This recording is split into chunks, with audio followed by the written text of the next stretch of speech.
আসসালামু আলাইকুম। কেমন আছেন আমার সকল প্রাণপ্রিয় কলিজার ভাই বোন ও ক্রিকেট প্রেমী বন্ধুরা? আশা করি আপনারা সবাই ভালো আছেন। আপনাদের দোয়া ও ভালোবাসায় আমিও ভালো আছি, আলহামদুলিল্লাহ। প্রিয় বন্ধুরা, ক্রিকেট প্রেমী বন্ধুরা, অনেক দিন পরে আপনাদের মাঝে নিয়ে আসলাম ক্রিকেট নিয়ে লম্বা একটু আলোচনা।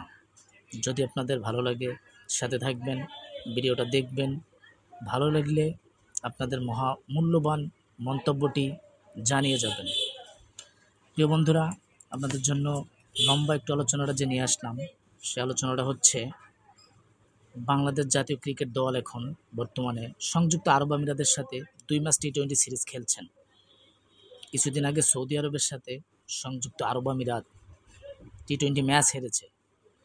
সেই সংযুক্ত আরব আমিরাতের সাথে খেলছেন টিম বাংলাদেশ, এবং টিম বাংলাদেশ প্রথম ম্যাচে যে পারফরমেন্স করেছে সেই পারফরমেন্স নিয়ে আমি কিছুটা আলোচনা করব।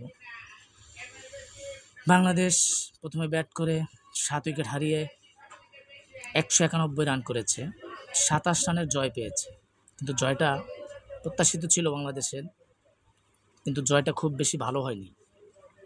7টি উইকেট পড়েছে, যার ভিতরে আমি যদি নাম উল্লেখ করে বলি, একমাত্র পারভেজ হোসেন ইমন বাংলাদেশের হয়ে দ্বিতীয় টি-20 সেঞ্চুরিয়ান।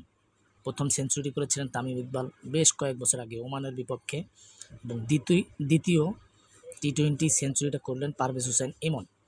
54 বলে 100 রান করে আউট হয়েছেন, যেখানে 5টি 4-এর মার ছিল এবং 9টি 6-এর মার ছিল।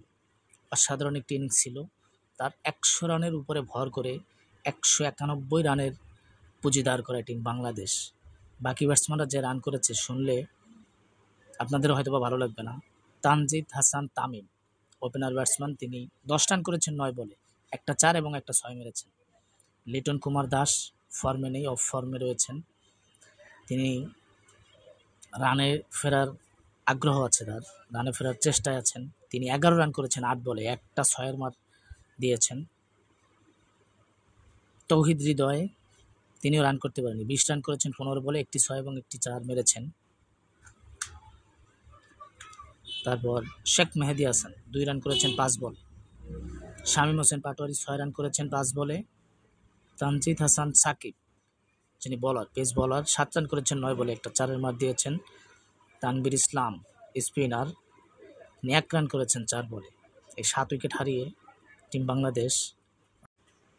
বাংলাদেশের যে শুরুতেই উইকেট হারানোর দুর্বলতা, সেটা এখনও কেটে উঠতে পারেনি। এই ম্যাচেও 13 রানে প্রথম উইকেট পড়ে, 49 রানে দ্বিতীয় উইকেট, 107 রানে তৃতীয় উইকেট, 112 রানে চতুর্থ উইকেট, 140 রানে পঞ্চম উইকেট, 173 রানে ষষ্ঠ উইকেট এবং 185 রানে সপ্তম উইকেট। আমি যদি বোলিং কার্ডটা বলি, তানজিদ হাসান সাকিব 4 ওভারে 22 রান দিয়ে 2টি উইকেট নিয়েছেন। শেখ মেহেদী হাসান খরচে বোলার ছিল, তিনি ভালো একজন বোলার, ভালো একজন অলরাউন্ডার। এই ম্যাচটা হয়তো বা ভালো বোলিংটা করতে পারেনি। 4 ওভারে 55 রান দিয়ে 2টি উইকেট পেয়েছেন শেষ ওভারে। হাসান মাহমুদ 4 ওভারে 33 রান দিয়ে 3টি উইকেট নিয়েছেন, গুরুত্বপূর্ণ সময় উইকেট পেয়েছিলেন। এবং বাংলাদেশ সেরা এক সময় পেসার ছিলেন মুস্তাফিজুর রহমান, এখনও ভালো বোলিং করছেন, ভালো পারফর্ম করছেন, ভালো টাসে আছেন। তিনি 4 ওভার বোলিং করে 17 রান দিয়ে 2 উইকেট নিয়েছেন। তানভীর ইসলাম 4 ওভারে 30 রান দিয়ে 1 উইকেট নিয়েছেন। এই হলো প্রথম ম্যাচের পরিসংখ্যান। দ্বিতীয় ম্যাচ বাংলাদেশ জিতবে না হারবে জানি না, তবে প্রত্যাশা থাকবে যে বাংলাদেশ জিতুক। প্রিয় কলেজার বন্ধুরা, ধন্যবাদ আপনাদের সবাইকে এতক্ষণ ধরে আমার সাথে থাকার জন্য এবং পুরো ভিডিওটা দেখার জন্য। যদি আমার ভিডিওটা ভালো লেগে থাকে আপনাদের কাছে, আপনাদের মহামূল্যবান একটি মন্তব্য কমেন্ট বক্সে রেখে যাবেন, এবং ভালো লাগলে একটি লাইক করে যাবেন, কমেন্ট করে যাবেন এবং একটা শেয়ার দিয়ে যাবেন। ধন্যবাদ। সবাই ভালো থাকবেন, সুস্থ থাকবেন। সবসময় আপনাদের সবার সুস্বাস্থ্য কামনা করি। আজকের মতো এখানেই বিদায় নিচ্ছি। দেখা হবে পরবর্তীতে আবার কোনো ভিডিওতে। সবাই ভালো থাকবেন। আল্লাহ হাফেজ।